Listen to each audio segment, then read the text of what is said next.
ఎస్సీలకి 27 పథకాలు రద్దయినాయి. అంతేకాకుండా ఎస్సీలకి జరుగుతున్న అన్యాయం గురించి చంద్రబాబు నాయుడు గారు ఆ సభ ద్వారా విన్నవించుకోబోతున్నారు.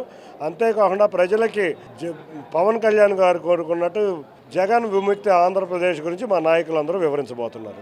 కేసినేని నాని గారు రావట్లేదు, తిరువూరు మాజీ ఎమ్మెల్యేగా ఉన్న స్వామిదాస్ కూడా నేను రావట్లేదు అనేది, నాకు ఆహ్వానం లేదు, ప్రోటోకాల్ లేదనేది కూడా ఆయన మాట్లాడారు. ఏం చెప్తున్నారు?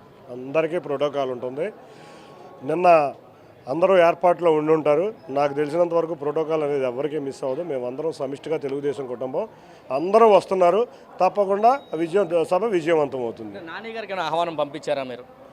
సభ అది ఆయన మా పార్లమెంట్ సభ్యులు, ఆయనకు తప్పకుండా ఆహ్వానిస్తారు.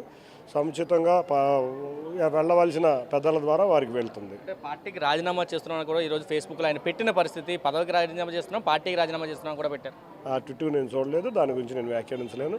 అదేమన్నా ఉంటే అధిష్టానం చూసుకుంటాను.